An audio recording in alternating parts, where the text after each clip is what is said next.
What's going on, guys? It's your boy Tor Crunch, and today we are back for another video. As you guys can tell from the title and the thumbnail of this one, we're going to go ahead and discuss Grimmjow, Gin, and Rukia, the three characters that are coming out at the end of the month, or just in a couple of hours actually, of you guys watching this. With that said, I'm going to be doing the best from best to worst.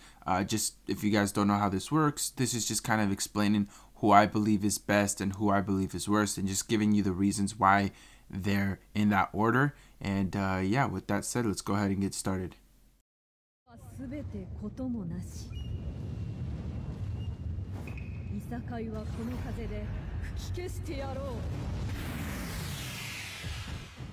Ranked number 3 out of the 3, we've got ourselves Rukia.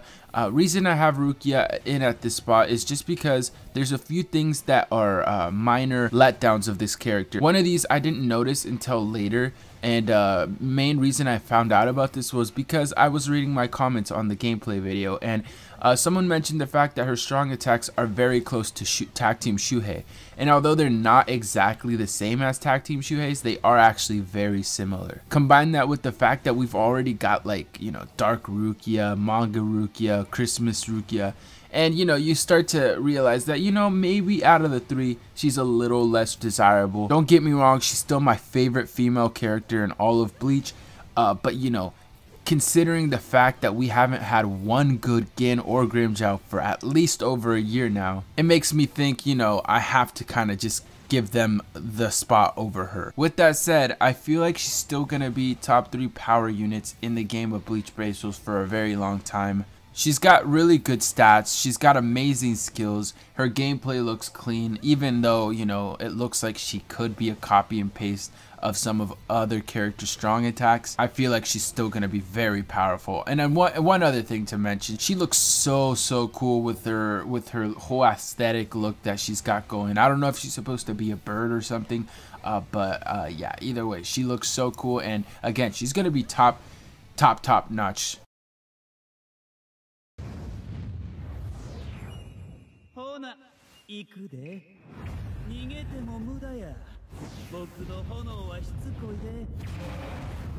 Second best character, I have to go with my boy Gin. Gin has been a character I feel like all of us have been hoping for a long time now, you know, to get a new form at least, because you know, the last one that I could remember was the one that we got that was a heart attribute.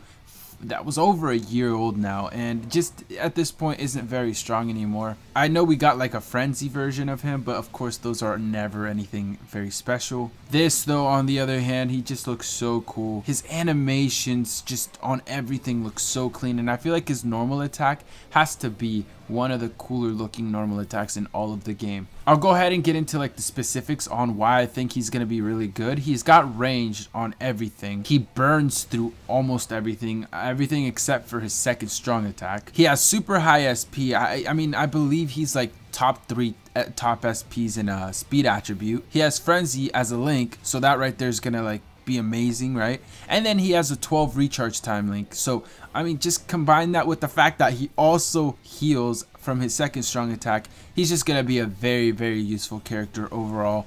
You know, in terms of playing him in like co-op, I think he's gonna be really crucial. He's gonna be probably the best healer at this point in the game, especially for the speed attribute. So yeah, I have to go with Gin at number 2.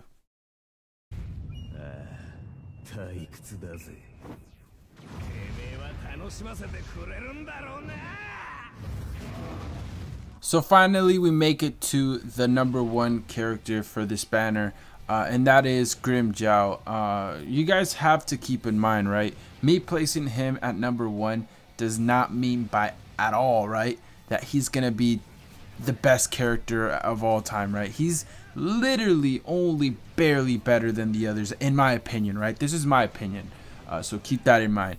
But yeah, let's go ahead and talk about why this character is placed number 1 out of the 3. First off, again, like, this is for all of them, I've already said this, but he looks so cool. But something super unique about him is that he has 2 floating like demon hands above him, which look pretty cool. At first I thought they looked weird, but looking at it, like, he looks so cool. It looks badass. So yeah, aesthetically, of course, he's gonna look amazing like all the other two. But then after that, like, what makes him so good is just everything he's got. It's like he's got the SP, which is like super high. It has to be top 5 in all of the game, right? He has Frenzy, of course, so he's gonna be hitting double on his strong attacks. He has a solid Link, which is a strong attack plus 20%. It's probably not as beneficial as the others, but I think the 20 strong attack damage is gonna actually help him out a bit in PvP. I truly feel like he might be a good option in PvP. Another thing that'll also help him out in PvP is the fact that he has weakening through everything. Literally first, second, third strong attack, his normal attack, and his special. Everything inflicts weakening. And then last but not least, his gameplay is just amazing. If you look at his strong attacks, they all look very clean, right? His first one's like a lunge attack that hits multiple times. But his second and third strong attacks, I don't know if you see this, but like his third is clearly, the third strong attack clearly is a full screen. But his second strong attack is actually so good for it to be a second strong attack. In my opinion, it's basically like Rukia's third strong attack, which he has an AoE in front of him that gets all the enemies around it and just kind of does a lot of damage just in the center. I really like this strong attack because, again, I feel like it's got so much range. It basically looks like it is a full screen attack. So yeah, just that alone right there is so overpowered. Having two strong attacks that are almost full screen. Yeah, clearly the second one isn't full screen, but it is so damn close that like I would almost just consider it a full screen. Yes, he has no affiliation as a killer, but that killer, I have a feeling it'll only get better over time. I feel like that killer is gonna definitely be beneficial. You never know, in the future that killer could end up being the, you know, the Quincy killer. But you know, obviously I'm getting ahead of myself. I'm just so happy that these characters came out. You know, honestly, they're all so good. It was hard to rank these. I feel like if you're summoning on this and you pull any out of the three, you are so lucky, because these three are gonna be good. You know, really, it's so hard to judge these. I couldn't, like, it was hard to say who's number 1, who's number 2, who's number 3. Like, they're all very close. So yeah, you know, there's really no going wrong with any of these. Anyways, thank you all so much for watching. Let me know who you have as your favorite, you know, top 3. Again, it's hard to decide because they're all so good. And but yeah, no, I'd like to hear your opinion. Anyways, thanks again for watching. If you guys did enjoy, slap that like button. It really does mean a lot. And also subscribe if you are new. And yeah, we're summoning tonight on a stream, so if you would like to catch that and make sure you don't miss it, hit the bell so you can get notified as soon as I go live. And yeah, let's get these characters, man. I'm so hyped. I think I'm gonna have about 4,000 orbs in total between my 2 accounts, and you know damn straight I'm going in until hopefully I pull 2 out of the 3, or you know, even all of them. So yeah, anyways, you guys take care. Peace.